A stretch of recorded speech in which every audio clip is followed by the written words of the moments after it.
noches.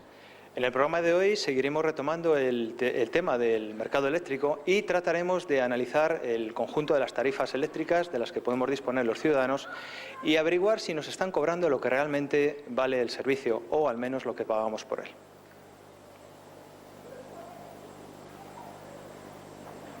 Buenas noches de nuevo, amigos, bienvenidos a Hablemos de Economía. En el programa de esta noche seguiremos hablando del mercado eléctrico. Es un mercado, pues como sabéis, muy complejo y vamos a tratar de hablar aquí entre todos aportando datos y toda la información pues, que habéis ido buscando durante estos días para ver si somos capaces de explicar a nuestros espectadores por qué hay este revuelo con el mercado eléctrico.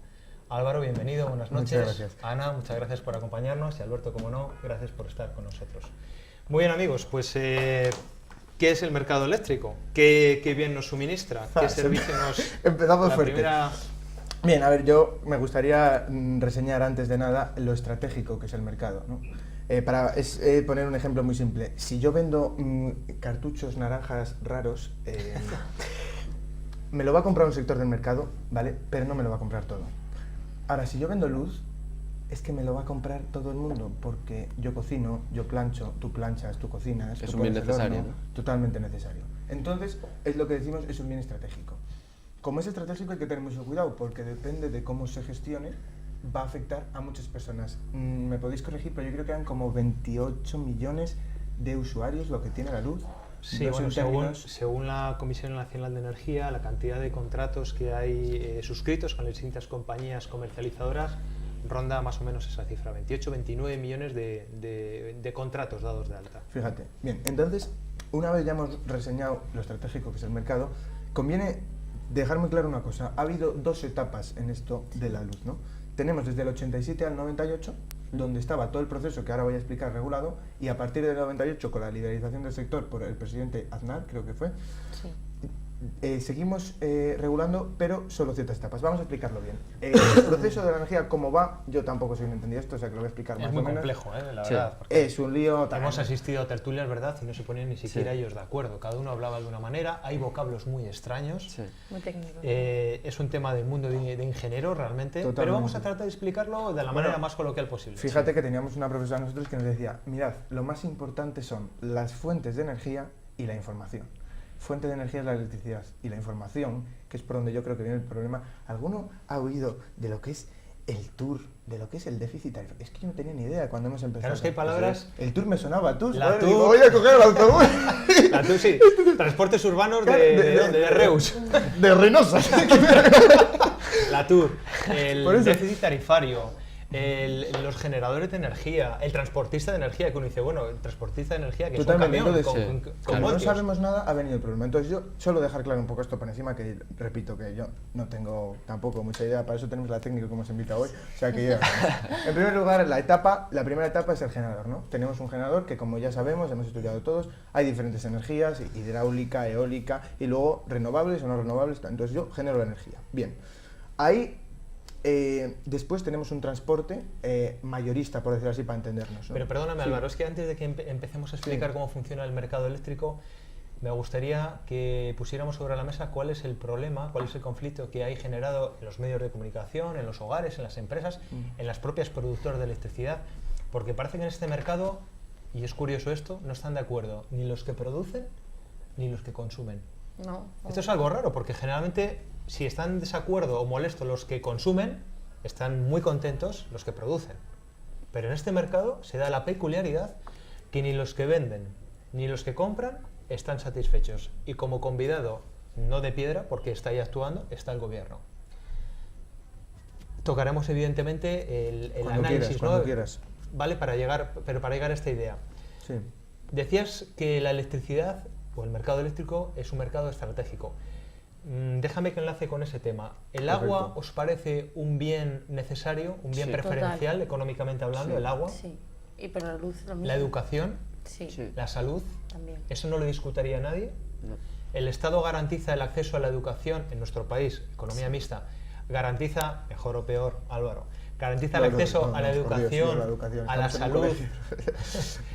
Lo garantiza, viene en la Constitución Española, artículo 27, ¿de acuerdo? Lo garantiza.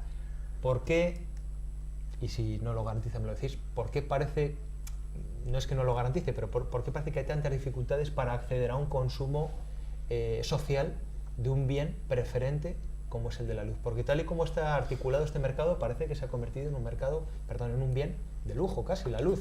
No sé en vuestras casas, pero en la mía, si hay una habitación encendida y no hay nadie, y no es por medio ambiente, es porque a final de mes... Factura de la luz, señores. Toda la boca. Claro, entonces, Totalmente. no sé si pasa en vuestras casas. Sí. Oye, por favor, fulanito, apaga aquella luz, cierra la nevera, baja esto, ahorra lo otro, desenchufa, pon la regleta, para ahorrar luz. Total, vamos, yo veo totalmente. Y bueno, esto fue gracias a Alberto que me dijo ayer el dato. Es simplemente una cosa, el IVA para el agua creo que es el tipo súper reducido, que es el 4%. Bueno, el 10%. O el 10%, sí. vale, bien, no nos vamos a pasar de esto tampoco. 10%. El consumo de agua, correcto. El consumo de luz es el 21%. Fíjate qué interesante ese tema, el tratamiento fiscal que le da nuestro gobierno a un bien preferente como es la electricidad. Eso es. Porque si no estamos de acuerdo que el consumo eléctrico en nuestra sociedad es un bien tan necesario como el agua, apaga.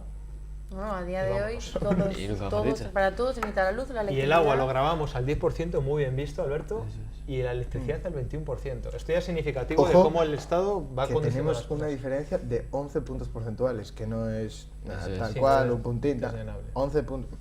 Yo lo dejo caer, pero vamos, es que es increíble, sinceramente. Estabas hablando, Álvaro, de que había, no sé si te entendí bien, un antes y un después regulatorio. ¿Me podéis explicar a qué os referís? La normativa ha cambiado porque lo vemos todos los años, no todos los días, pero todos los años.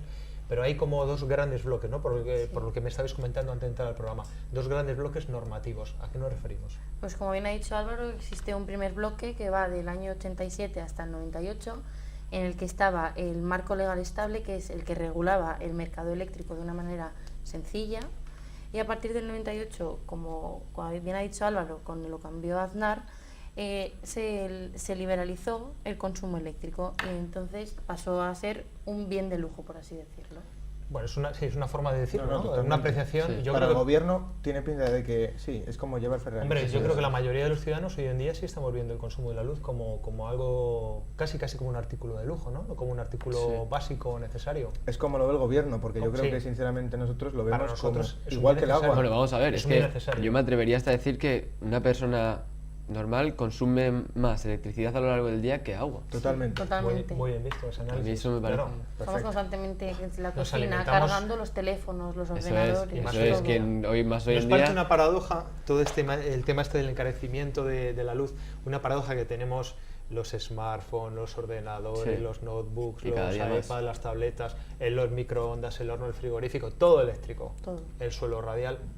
Y nos vamos a ver al final Con con las velas. velas. Con velas, o sea, Sí, vamos a tipo tener secta, la, aquí. la tableta, ¿verdad? La tableta, tableta y el luego- ordenador, el no sé qué, y y unas velas. velillas Con tanques como de agua, porque cervantes. es el 10%, pero luego, pues nada, con velas, sí, yo vengo aquí y tal, bueno, con velas y sin cargar, pues, ¿de dónde lo cargamos, no? ¿Dónde lo cargamos? Es curioso, ¿no? Sería una escena graciosa. Bueno, pues metámonos entonces de lleno con el mercado eléctrico. ¿Cómo funcionaba antes el mercado? Venga, volvemos ¿Cómo funcionaba? a lo que estamos diciendo. Generadores, ¿no? Entonces, hay una empresa que... Nos hablas, perdóname, de las fases, ¿no? De Las producción. fases, estamos ahora Primera hablando fase de las producción de la que, electricidad. como hemos dicho, que en el 98 se da un salto, en las fases también vamos a apreciar un salto, ¿no?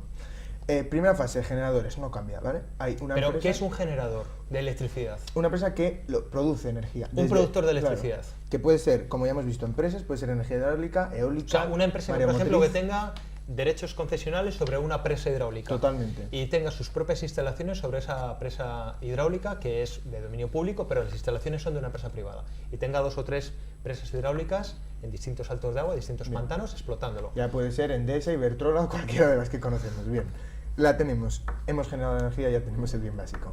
Ahora pasamos al transporte. Bien, esa energía la vamos a tener que transportar a lo largo de toda España como es lógico y natural. Vamos a ver, no, es que lo de Iberdrola tal, me hace mucha gracia. La transportamos. Mayorista, como hemos dicho antes, tipo mayorista.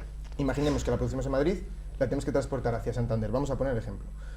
De eso se encarga el Estado, pero bueno, ya veremos de qué se encarga cada cosa. Y luego llega, ponemos a Santander, lo distribuimos y lo vendemos. Hasta el 98. Todo el proceso controlado por el gobierno, ¿vale? Entonces tenemos O 3 sea, me has fases. hablado de productores o generadores, energía nuclear, energía hidráulica, energía térmica. Nuclear no nos gusta mucho en España, pero sí. Pero, hombre, Ya hablaremos. producimos Pero casi un existe. 30% de producción nuclear. No sé si la gente lo sabe, pero estamos produciendo energía eléctrica gracias muy barata por cierto, a las no sé cuántas hay ahora mismo, 6 o 7 funcionando. Se quieren cerrar, cosa que... Bueno, pero eso me parece que el tema de la moratoria nuclear, si no recuerdo mal, fíjate, curiosamente se ha aplazado, creo que desde el gobierno de Zapatero. Tú sabrás más. Vamos, las cosas que hemos estado leyendo.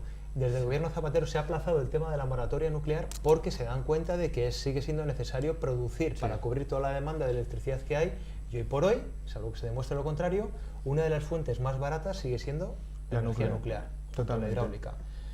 ¿Por qué? Pues seguramente porque tienen las instalaciones... Ya amortizadas. Muy bien, ya amortizadas. Son instalaciones pues, de la época de Franco, sinceramente, de los años 70.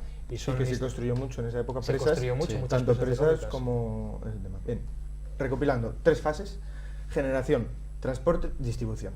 Todo controlado por el gobierno. El transporte de la electricidad, que es el cableado alta tensión. Que no lo he dicho, alta tensión, ¿vale? Cuando vamos de aquí a Madrid vemos ahí cablecitos muy monos. Bien. ¿Y la distribución qué es entonces? La distribución, el cableado más pequeño, por decirlo así. La baja tensión. Baja tensión. La alta tensión es el transporte de electricidad. No, pero es bueno entender todas las fases. Esto lo puede entender cualquier persona si se explica bien. La baja tensión, sí, lo que son los postes de luz que podemos ver más en una ciudad. Es acercar la electricidad de la alta tensión, de la autopista, digámoslo así, a la carretera general, ¿no? A la carretera comarcal. Muy bien. Y ahí, eso mismo, esa distribuidora se relacionaba hasta el 98 con el consumidor final. O sea, es el que vendía o comercializaba. Eso es. 3 fases.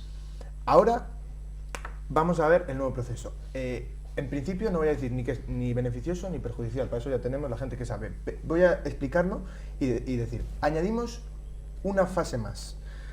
Sin ya decir nada más, en sí, el hecho de tener otro intermediario es lógico que los costes sean mayores. Es decir, si yo a ti te vendo un boli y tú se lo vendes a Rafa, tú vas a intentar sacar un valor añadido, pues, y Rafa también. Ahora, si metemos el bolígrafo me va a salir más caro, el kilovatio me va a salir más caro si la cadena tiene 3 eslabones que si metemos a Alberto. Porque Alberto se va a querer llevar evidentemente la del egipcio, que es lógico porque tendrá que vivir, y entonces a ti te va a costar más caro. Entonces, después del marco regulatorio de la normativa anterior, para que nos entendamos, en el 98 el gobierno de Aznar liberaliza aparentemente con buen criterio el mercado eléctrico, porque lo que quería es... él no está trabajando ahora en Endesa ni nada, o sea, lo hizo... Bueno, curiosamente él está, tiene un cargo remunerado en Endesa, casualidades de la vida. Casualidades. Privatiza el mercado, o una parte del mercado, la comercialización, con el ánimo de que los precios sean mejores, más competitivos, que luego veremos a ver si eso ha sido así o no. Bien. Que introducimos una fase. Vamos a ver, ¿dónde colocamos esta fase? La colocamos entre la distribuidora y el consumidor final, lo que ahora llamamos la comercializadora. Que bueno, hay distintas, ya vuelvo a repetir, no igual os suena, Endesa, HC, Iberdrola, la que me gusta, luego tenemos E.ON, etcétera. Unas que funcionan mejor, otras que funcionan peor. Y la otra diferencia es que... ¿Sabéis cuántas, más o menos, cuántas comercializadoras hay en España vendiendo contratos de luz, más o menos? Luego veremos 5, 10, 15, 20, 30... 5 grandes. Hay 5 grandes. 5 grandes, pero es que los 5 grandes hacen todo. Eso es. Generan electricidad, no la transportan porque eso es del Estado, es de Red Eléctrica, es verdad. La distribuyen y la comercializan, las 5 grandes. Pero luego hay veintitantas, me habéis enseñado por ahí, no sé, veintitantas. O sea, que tenemos unas 30 comercializadoras para saber dónde estamos. Sí, bien, gracias. Era por eso. Y la otra, lo que iba a decir, el Estado ahora no controla todo el proceso, sino que solo controla la fase de transporte, lo que hemos dicho, la fase de alta tensión. Entonces, dentro de que, para recopilar y que quede bien claro, hasta el 98, 3 fases lo controla todo el Estado. A partir del 98, 4 fases metemos la comercializadora, que a su vez es lo mismo que la distribuidora y la generadora, y controla el Estado solo el transporte. Solo para decir, y ahora lanzo el tema a la mesa y vosotros discutís, o bueno, que tiene sus cosas buenas y sus cosas malas. Nosotros hemos estudiado en economía que la competencia perfecta tiene unos principios. 4. Los voy a dejar y ya veremos si sale. Lo primero, elevado número de ofertantes y demandantes. Que demandan la luz, está claro, 28 millones. Que ofertan 30 y pico. Perfecto, lo que se dice perfecto no tiene mucha pinta. 30 comercializadores, pero esto es como el que vende telefonía, pero tiene que alquilar la red, las antenas, a los 3 grandes operadores, Telefónica, Vodafone. Que en el fondo, totalmente, como dices, se reduce a 5. Y de esas 5 hay 2. Que son Iberdrola y ya de esos 2 tu querido Iberdrola y Endesa, son los 2 grandes realmente. O sea, luego, esto se asemeja mucho a un duopolio, como mínimo oligopolio, ¿de acuerdo? Y por supuesto que no parece que esto sea un mercado competido. Después, solo por el número de ofertas. Totalmente. Segunda propiedad, homogeneidad del producto. En teoría podríamos decir que parece ser la que sí que cumple porque todas nos venden energía, pero bueno, luego unas nos venden que si mantenimiento, otras nos venden que si no, sin enterarnos, y otras que si no. Luego ya pasaréis en las facturas. Perdona, mira, ahora que hablas de homogeneidad del producto, no sé si a vuestra casa han llegado comerciales de distintas compañías. Aquí tenemos representadas varias compañías en facturas. Sí. Tenemos Unión Fenosa o Gas Natural Fenosa, como se llama ahora, tenemos E.ON, tenemos Iberdrola. Claro, nos cuentan una historia, cada uno cuenta su historia, ¿no? No, mire, yo a usted le vendo la factura de luz, pero le hacemos un descuento del 20% en el término de potencia contratada, que la gente en su casa no sabe ni lo que es eso, potencia... no sabes. Levitas, cuando te dicen eso, levitas. Pero eso es lo más fácil, luego te empiezan a hablar que introducen también un descuento en el consumo de la energía reactiva, pero que a su vez la energía activa se le descuenta con otro porcentaje, total, que al final te pillan en la hora de la siesta, no sabes de qué hablan, no sabes ni lo que es un vatio ni lo que es un kilovatio, por supuesto, porque esto pues, tienes que ser un físico para entenderlo. Incluso ni saber la tarifa que tú mismo y tienes. al final vas ni siquiera saber, bueno, la gente probablemente no sepa ni la tarifa que tiene, efectivamente, no sabe si está en el mercado regulado, en el mercado... ¿Y en qué Y tipo todo de eso, mercado perdonad, está? va con el otro principio que querías poner, que era la información completa y accesible. No tenemos información ni mucho menos completa y mucho menos accesible. Algunos de nosotros sabemos, yo por lo menos no, cómo va un contador. Sabemos que podemos acceder al contador. Ese tema que al que te estás refiriendo ahora mismo. 4 principios para que el mercado funcione Sí, bueno, nos de queda forma el de libertad competitiva. de entrada y salida, que ni mucho menos tampoco. Pero bueno, fíjate sí. ese. Es decir, que haya igualdad de fuerzas entre oferta y demanda. Parece que el consumidor, por muchas razones, está en desventaja. Dice, no, el mercado se liberaliza para que el consumidor pueda negociar. Para negociar tengo que conocer, tengo que tener información. Pues fijaros, nosotros que hemos investigado durante varios días, sobre todo vosotros, habéis conseguido aquí los cuadros de tarifas. No sé si en televisión se puede ver algo. Chungo. Cuadros de No lo tarifas. No lo Son un veo yo. montón de tarifas, eso es bueno porque hay donde elegir, pero me pregunto quién en España conoce que existen 2 mercados, el regulado y el liberado, y dentro del liberado todas estas tarifas, más otras tantas, pues que podemos enseñar también, y que pueden beneficiar o no al consumidor, siempre y cuando sepa utilizarlo. Estamos hablando de un total de 13 tarifas que están ahora mismo aprobadas y reguladas para el mercado libre y 2 tarifas para el mercado regulado. ¿Creéis de verdad que alguien en su sano juicio, en su casa, es conocedor de todo esto? No. Entonces, ¿es real esa libertad que nos quieren dar? ¿No tendría el Estado como paternalista del mercado que debe ser, o digamos tutor del mercado que debe ser, dar a conocer de una forma eficaz la existencia de estas tarifas? Y hay muchas formas de dar a conocer estas tarifas y esta forma de proceder al ciudadano. Pero claro, si hacemos grandes publicaciones y al final todo se reduce a que alguien te llama a la puerta y te dice que es capaz de abaratar tu factura explicándote un montón de cosas que ni siquiera él mismo sabe, porque muchas de estas personas pues Sí. son personas pues que no tienen, a lo mejor no les han dado una formación de verdad, no están ni siquiera a lo mejor en plantilla, son supervivientes del mercado laboral, comerciales que pues van con No sé, muchísima dignidad a buscarse el pan, esa es la verdad. Pero te están vendiendo un suministro estratégico, como te decías, del cual desconocemos todo, prácticamente. Entonces vamos a ver si somos capaces de pues, dar un poquito de información a la gente que nos está viendo. Bien, pues ahora ya vosotros, yo creo que más o menos ha quedado o intentado que quede claras las fases, y ahora, como tú dices, el problema del... Una cosa, el señor Aznar dice voy a liberalizar el mercado de la luz, no porque a él se le ocurra, que también puede ser que sí, sino porque además tiene que cumplir directivas europeas, ¿de acuerdo? Exacto. Tenemos que ser conscientes de que nuestros políticos, más allá de que nos parezcan buenos o malos, nos caigan bien o nos caigan mal, están dentro de un marco jurídico y político de compromisos que es la Unión Europea y están pues obligados a cumplir muchas directrices. De ahí que veamos que tanto partidos del PSOE como partidos del Partido Popular, de derechas, que se dice, estén haciendo al fin y al cabo lo mismo. Eso yo creo que reafirma, ¿no?, la teoría de que no hay soberanía muchas veces en los pueblos, no hay soberanía en las naciones y que nos están gobernando instituciones supranacionales, en este caso pues Europa, la que nos dice lo que tenemos que hacer, ¿no? Marco legal estable, fíjate, te digo a ti, Álvaro, porque has empezado hablando de ello. He sacado, digamos, la estructura, ¿no?, esencial de lo que era el marco regulatorio anterior de la luz, que por cierto no suscitaba tantos problemas como ahora. La electricidad, como bien decías, es un bien estratégico, es un bien preferencial, para el gobierno entonces lo era, y el gobierno admite la existencia de operadores privados, es decir, empresas que van a ganarse pues, su pan también, siempre y cuando los costes de producción estén supervisados por el Estado, lo que se llamaban los costes estándar, ¿de acuerdo? Era el Estado con sus técnicos los que evaluaban qué costaba producir un megavatio hora en España, ¿de acuerdo? En base pues, a las fuentes nucleares, a las fuentes térmicas, a las fuentes hidráulicas y a las renovables. y por supuesto concederles un beneficio ordinario o aceptable a estos operadores intermediarios para que puedan recuperar su inversión inicial y tengan una ganancia para poder retribuir a sus accionistas. Y además todo ello acompañado de una transparencia en la formación y en la muestra de los precios finales. Eso era un poquitín los puntos, los principios básicos del marco legal estable 88-97. Cortamos en el 97, llega la privatización del mercado y se revuelve todo, ¿no? Aparece una fase nueva que es el del comercializador. No solo producimos, no solo transportamos la luz, no solo la distribuimos, ahora metemos a comercializadores. Primera pregunta que os hago, ¿estos comercializadores son empresas distintas de los productores y de los distribuidores o vienen a ser los mismos? Hombre, en sí que son empresas distintas porque el nombre de hecho es distinto, puedes encontrar Endesa Energía, de diferentes tipos.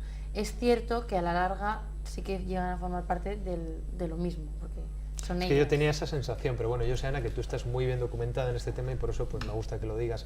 Jurídicamente son empresas distintas, ¿de acuerdo? Una cosa es E.ON Energía y otra cosa es E.ON Comercializadora de Energía, ¿de acuerdo? SL, son compañías distintas, pero hombre, no se han esforzado en cambiar el nombre. Rafael Ortiz, Rafael. Yo creo que viene a ser un poco lo mismo. Sí, son mismos perros, como se suele decir, con distintos collares, ¿no? ¿Qué me podéis decir del tema del déficit tarifario? Otra perversión, digamos, del lenguaje, ¿no? Que nadie acaba de entender. ¿Qué es eso del déficit de tarifa? Vamos a explicar qué es y luego tratar de saber si realmente es. ¿Qué es el déficit? ¿Qué entendéis por déficit de tarifa? Bien, pues dentro de las fases, no sé si es igual estoy hablando demasiado, si no, paradme, por favor. Aquí la técnica es Ana, es la que por sabe. eso, es la invitada. He dejado bien claro. La invitada estrella. Por favor, hemos puesto la chapa, lo siento, la próxima vez, producción, por favor, la próxima vez ya. Pero sabemos que tú sabes, o sea que sí, por favor, explícanos. No, bueno. En la explico yo si queréis. No hay problema, sí, vamos, problema. Como veas. En la segunda fase, que es la que llamamos transporte, está dentro del Estado. Hemos dicho generadores y luego transporte, y el Estado tiene que comprar esa energía, ¿no?, que hemos producido. Entonces hay una subasta que lo hemos oído hace poco, la subasta pública. ¿Cómo se llama esa subasta, Ana, que tú sabes? La pool. O el eso, pool. Para que tu madre sepa. Perfecto, un aplauso por favor a la audiencia. Es para estos matices los que hemos traído a la gente que sabe. Pero esa subasta, fíjate, ahora igual es complicado explicarlo aquí, pero sería muy interesante porque es donde se forma el precio en esa subasta. El precio es como la bolsa, al fin y al cabo. Sí, pero es muy curioso cómo entran los oferentes, porque primero entran las nucleares, porque tienen ciclo continuo 24 horas, no pueden parar la producción y son las primeras en vender sus megavatios. Luego entran las renovables, por una razón simplemente de atención a las nuevas energías, y luego ya entran las hidráulicas, creo, y las térmicas son las últimas, que son las más caras en producir electricidad, y son las que fijan el precio realmente. Es decir, es como si fuéramos metiendo precios, ¿no? Si no me equivoco. Si me equivoco, corrígeme. No, corrígenos, Ana, corrígenos. Bien, pues está correcto. Se nos echa el tiempo otra vez encima. La verdad es que el tiempo vuela cuando hablamos de cosas que nos interesan. No sé si bueno, pues la gente en su casa se ha quedado con ganas de saber más sobre la luz. Desde luego nosotros nos hemos quedado con muchísimas ganas de explicarlo. Sí. ¿Qué tarifas tienen ustedes? ¿Qué son los nuevos contadores eléctricos? ¿Cómo utilizarlos? ¿Cómo pueden ahorrar dinero en la factura de la luz? ¿Qué hay de verdad y qué hay de mentira en todo lo que nos están contando? ¿Qué es el déficit tarifario? Yo, si queréis, chicos, no sé si tenéis ánimo, os aplazo si queréis para un tercer programa y nos metemos en... Solamente pedir la colaboración de la técnica. Ana, ¿estarías con nosotros en un tercer programa? Lo intentamos y nos meteremos entonces, si les parece también a ustedes, con un tema muy práctico, muy cercano a sus hogares, como es el consumo de la luz. Muchas gracias y buenas noches.